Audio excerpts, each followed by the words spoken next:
Good morning students. कल हमने जो बीएड सेकेंड ईयर का कल एक टॉपिक स्टार्ट किया था असेसमेंट एंड इवैल्यूएशन। उसके अंदर कल असेसमेंट को हमने कंप्लीट किया था और मैंने कल ये बताया था कि असेसमेंट के अंदर हम बच्चे के क्वांटिटेटिव एंड क्वालिटेटिव डाटा को इकट्ठा करते हैं। उसके अंदर हम बच्चे की वैल्यू जजमेंट नहीं करते, उसके मूल्यों का निर्धारण नहीं करते कि उसने जो काम किया है वो अच्छा किया है या बुरा किया है।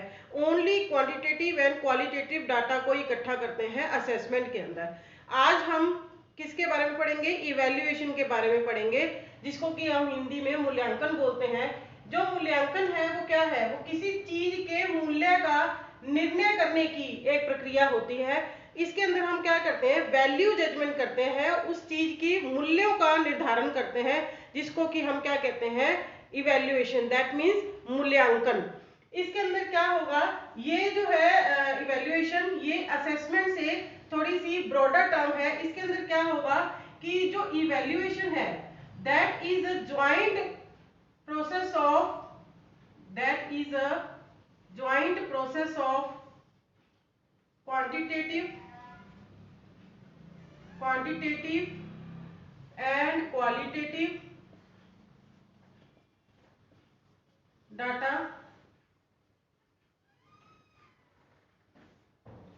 प्लस में इसके अंदर हम बच्चे की वैल्यू जजमेंट करते हैं।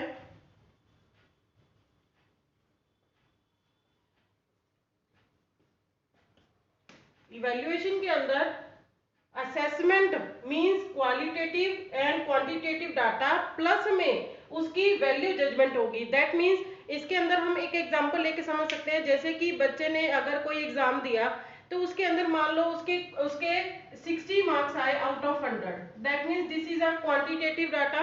और क्वालिटेटिव डाटा क्या है कि हमने उसके जो उसने एग्जाम दिया उसके अंदर हम ये देखेंगे कि उसने वो काम कितनी स्पीडली किया, कितने अच्छे से किया, वो हम इस चीज के अंदर नोट करेंगे। तो उसके अंदर हम क्या यूज करेंगे? मतलब ऑब्जर्वेशन कर सकते हैं, बच्चे का ऑब्जर्वेशन कर सकते हैं और इंटरव्यू ले सकते हैं। तो वो होगा उसका क्वालिटेटिव डाटा जो हम उसके अंदर उसका इकट्ठा करेंगे। जैसे कि मैंने कल बताया था कि बच्चे की स्पीड देख सकते हैं, बच्चे की इन्वॉल्वमेंट देख सकते हैं, बच्चे का इंटरेस्ट देख सकते हैं, वो होगा क्वालिटेटिव डाटा के अंदर। लास्ट में आएगा value judgement. Value judgement means कि उसके अंदर हम उसके मूल्य का निर्धारण करेंगे कि उसने जो काम किया है वो गुड गुड लर्निंग, उसने जो काम किया है वो गुड किया है या बैड किया, मीन्स अच्छा किया है या बुरा किया है। तो हम उसके अंदर उसको ये इस तरह से रिमार्क्स दे सकते हैं कि गुड लर्निंग स्किल्स, इस तरह से उसको हम रिमार्क्स दे सकते हैं, जिसको कि हम इस तरह से लिख सकते हैं गुड लर्निंग स्किल्स। तो इसका मीनिंग ये है कि जो इवैल्यूएशन है, इवैल्यूएशन के अंदर असेसमेंट तो आएगी आएगी। इवैल्यूएशन क्या है? इसके अंदर असेसमेंट तो आएगी आएगी, प्लस में वैल्यू जजमेंट भी आएगी, जिसको हम एक एग्जांपल देके समझा सकते हैं। जैसे कि मैंने आपको अभी समझाया कि आप इसके अंदर बच्चे का पहले क्वांटिटेटिव क्वालिटेटिव डाटा इकट्ठा करके उसके बाद उसको वैल्यू जजमेंट दे सकते हैं। जैसे कि उसको कोई रिमार्क्स दे सकते हैं कि जैसे आपने ये काम बहुत अच्छा किया है, बहुत अच्छे तरीके से किया है, बहुत सही किया है, आप और भी आगे जा सकते हैं। इस तरह से हम बच्चे को इवैल्यूएट कर सकते हैं। इवैल्यूएशन क्या है? असेसमेंट से थोड़ी सी ब्रॉडर टर्म है, थोड़ी सी बड़ी टर्म है। इसके अंदर क्या है कि जो इवैल्यूएशन हम कॉन्टिन्यूसली नहीं कर सकते, इसके अंदर हमें क्या करना पड़ेगा कि जैसे इवैल्यूएशन जो है वो लास्ट में भी, बिल्कुल एग्जाम होने के बिल्कुल लास्ट में भी कर सकते हैं, जिससे कि हमें नेक्स्ट जो भी हमने चेंजेस करने हैं एजुकेशन के अंदर, जो भी एजुकेशन के अंदर चेंजेस करने हैं, जो भी सिलेबस के अंदर चेंजेस करने हैं, करिकुलम के अंदर जो भी चेंज करना है वो हम कर सकें इवैल्यूएशन के थ्रू। अब देखिए इवैल्यूएशन क्या है? इवैल्यूएशन के टू टाइप्स होते हैं। Evaluation, types of evaluation. First है इसके अंदर formative evaluation and second one is summative evaluation. देखिए फॉर्मेटिव, वैसे तो मैंने आपको समझाया था उस दिन फॉर्मेटिव एंड समेटिव इवैल्यूएशन क्या होती है। फॉर्मेटिव क्या होता है, जिसको हम जैसे कि मान लो क्लास में कुछ भी कंटेंट पढ़ाया, कुछ भी एक टॉपिक पढ़ाया, एक चैप्टर पढ़ाया, तो उसके बाद अगर हम बच्चे का टेस्ट लें, बच्चे की इवैल्यूएशन करें, तो उस टाइप की इवैल्यूएशन क्या होगी, फॉर्मेटिव इवैल्यूएशन होगी। इसको मीन्स हम फ्रिक्वेंटली कर सकते हैं, वीकली कर सकते हैं, बच्चे का तुरंत हम उससे क्वेश्चन आस्क करके भी इवैल्यूएशन कर सकते हैं कि बच्चे ने कितना सीखा, और उसके लिए हमें किन किन चेंजेस की जरूरत है। अगर बच्चे को कुछ नहीं समझ में आया है, या जो क्लास में बच्चे इस चीज को गेन नहीं कर पा रहे हैं, तो उसके लिए टीचर को क्या क्या चेंजेस करने पड़ेंगे, क्या क्या उसे टीचिंग एड्स का यूज करना पड़ेगा, that is called as formative evaluation. ये अपने कंटेंट के साथ, अपने टॉपिक के साथ डेली जो हम पढ़ाते हैं उसके साथ साथ चलने वाली इवैल्यूएशन है, that is called as formative evaluation. उसके बाद है सम्मेटिव, जैसे इसके नाम से पता चल रहा है सम्मेटिव, सम करना, इकट्ठा करना। तो दैट मीन्स सम्मेटिव इवैल्यूएशन कब होगी, जैसे कि मान लो एक क्लास के एंड पे जो एग्जाम्स होते हैं, फाइनल एग्जाम्स, उस टाइम पे जो इवैल्यूएशन होती है that is called as summative evaluation. इसके अंदर बच्चे के जो लास्ट में एग्जाम्स होने के बाद जो हम उनको रिमार्क कार्ड देते हैं, मार्क्स वाला कार्ड देते हैं, तो उसके अंदर हम बच्चे को इवेल्युएट करते हैं। उनको मार्क्स देने के साथ साथ हम रिमार्क्स भी देते हैं कि अगर बच्चे ने 90% अबव मार्क्स लिए हैं तो हम उसको लाइक इस तरह से सुपीरियर, अगर 75% मार्क्स हैं तो एवरेज, इस तरह से हम उनको क्या देते हैं, रिमार्क्स देते हैं साथ में। जो मार्क कार्ड हम लेके आते हैं स्कूल से, तो उसको क्या बोलते हैं, सम्मेटिव इवैल्यूएशन। इसके लिए इस जो सम्मेटिव इवैल्यूएशन का क्या फायदा है कि जो लास्ट में अगर इस जो थ्रू आउट सारा ईयर चला है सिलेबस, अगर उसमें कोई दिक्कत है, अगर उसमें उसके कारण बच्चों को किसी परेशानियों का सामना करना पड़ा है, तो ये थ्रू आउट जो है करिकुलम में चेंजेस करने के काम भी आती है। इसके अंदर कुछ ना कुछ समेटिव इवैल्यूएशन में ऐसा होता है कि टीचर के लिए भी ये काफी बेनिफिशियल होती है। बट जो समेटिव इवैल्यूएशन है, इसका मेनली जो फायदा है वो सिर्फ एंड ऑफ द ईयर पे है। बट जो फॉर्मेटिव है, इसके साथ साथ ये टीचर के साथ साथ मतलब वीकली भी कर सकते हैं हम। जो भी कंटेंट पढ़ाया, जो भी टॉपिक पढ़ाया, थोड़ा पढ़ाया, ज्यादा पढ़ाया, उसके साथ साथ हम चला सकते हैं फॉर्मेटिव इवैल्यूएशन को। ये साथ साथ टीचर को अपने कार्य का इवैल्यूएशन करने के काम आती है। बच्चे भी अपना साथ साथ इसके अंदर इवैल्यूएशन कर पाते हैं ताकि वो अपने अंदर डिजायर्ड चेंजेस ला सकें। उसके बाद है इसके फंक्शंस, इवैल्यूएशन के फंक्शंस क्या होते हैं। इसके अंदर फर्स्ट फंक्शन है functions of evaluations, functions of evaluation. First है मोटिवेशनल, मोटिवेशनल मींस प्रेरणा, प्रेरणादायक फंक्शंस जो इसके मोटिवेशनल फंक्शंस। अब ये देखिए इसके जैसे कि नाम से पता चल रहा है मोटिवेशनल फंक्शंस, जैसे कि हम लर्निंग के दौरान जो भी हमने बच्चों को पढ़ाया, उसके अंदर जैसे कि अगर उसके अंदर बच्चों को साथ साथ ये पता चलता रहता है कि उनके अंदर क्या कमियां हैं, टीचर को भी पता चलता रहता है साथ साथ कि उनके पढ़ाने में क्या क्या कमियां आ रही हैं जिससे कि बच्चों को दिक्कतों का सामना करना पड़ रहा है। तो वो उससे क्या होगा कि अगर बच्चे ने कुछ अच्छा काम किया है तो टीचर उनको मोटिवेशन देता है, उनको आगे बढ़ने की प्रेरणा देता है, जिससे कि बच्चे को खुद सेल्फ मोटिवेशन मिलती है और वो आगे अपना जो भी उसने पढ़ा है, लर्निंग की है, उसकी इवैल्यूएशन करके आगे बढ़ता चलता है। इससे क्या होगी, बच्चे को इंटरनल मोटिवेशन मिलती रहती है। तो दैट मीन्स इसका जो इवैल्यूएशन का मोटिवेशनल फंक्शन में क्या होगा, ये जो मोटिवेशनल फंक्शन है इसका पर्पस है ये बच्चों को आगे बढ़ने की प्रेरणा देता रहेगा। दूसरा फंक्शन क्या है इसके अंदर, फीडबैक फंक्शन। देखिए फीडबैक फंक्शन में क्या होगा, जैसे ही मान लो हमने बच्चे का कुछ भी एग्जाम्स लिए, उससे क्या है टीचर को फीडबैक मिलेगी, तो वो अपने वे के अंदर, अपने टीचिंग मेथड के अंदर डिजायर्ड चेंजेस ला सकती है अकॉर्डिंग टू स्टूडेंट्स फीडबैक। अगर जैसे कि स्टूडेंट को कुछ भी दिक्कतों का सामना करना पड़ रहा है या बच्चे को कुछ समझ नहीं आ रहा है, तो उसी हिसाब से टीचर को फीडबैक मिलेगी। या बच्चों को भी उसी हिसाब से फीडबैक मिलेगी।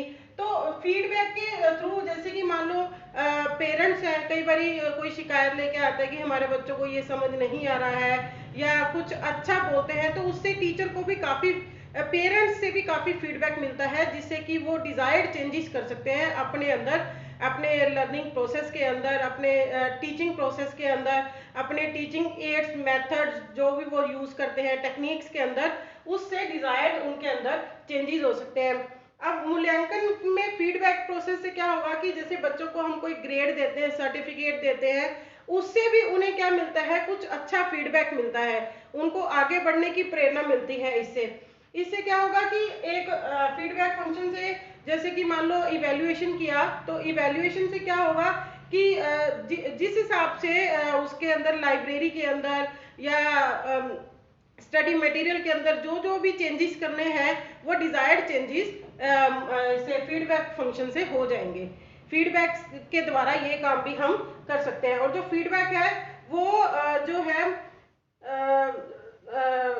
वो हेल्पफुल होती है किसके लिए, जैसे कि स्कूल सिस्टम को कुछ इम्प्रूव करना है, जैसे कि मैंने आपको अभी बताया, कुछ कार्यशाला, कुछ प्रयोगशाला, उनके अंदर चेंजेस करने हैं, तो उनके भी इम्प्रूवमेंट के लिए काफ़ी हेल्पफुल होता है फीडबैक। उसके बाद है थर्ड थर्ड है प्लानिंग फंक्शन।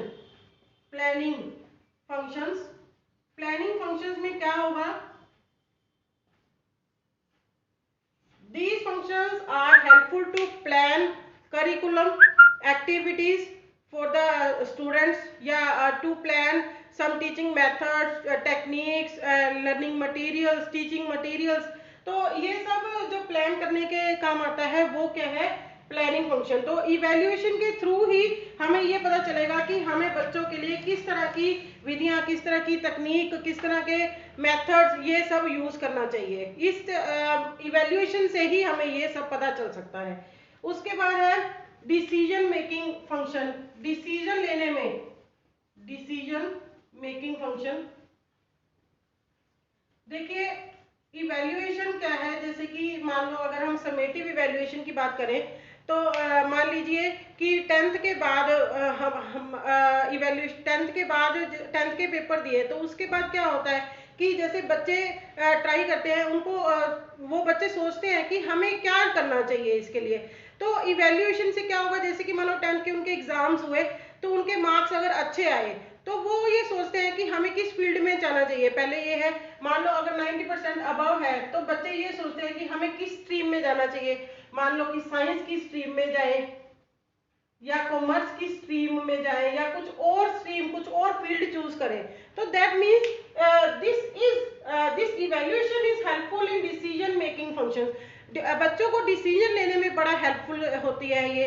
या स्कूल के जो स्कूल के अंदर जो भी हमने पाठ्यक्रम में बदलाव लाने हैं या करिकुलम में बदलाव लाने हैं, उसके लिए ये काफ़ी हेल्पफुल होता है डिसीजन मेकिंग फंक्शन।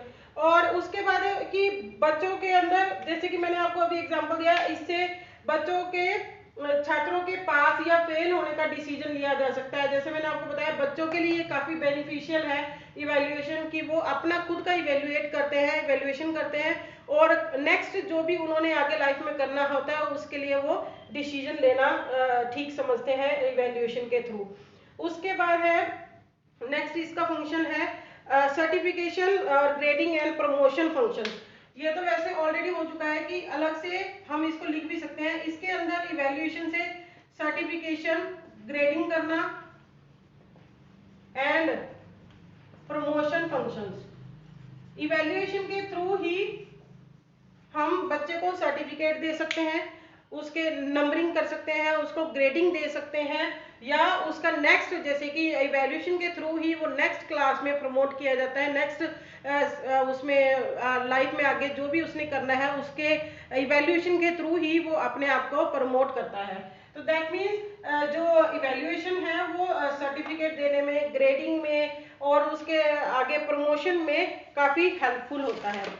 तो इस तरह से जो हमारे पास जो इवैल्यूएशन है, इसके ये काफ़ी सारे फंक्शंस हैं, motivational functions, feedback functions, planning function, decision making function and certification, grading and promotion. इसके अंदर मीन्स कि बच्चों को मोटिवेशन देने में हेल्प करता है। ये फीडबैक टीचर के लिए भी, बच्चे के लिए भी काफ़ी हेल्पफुल है।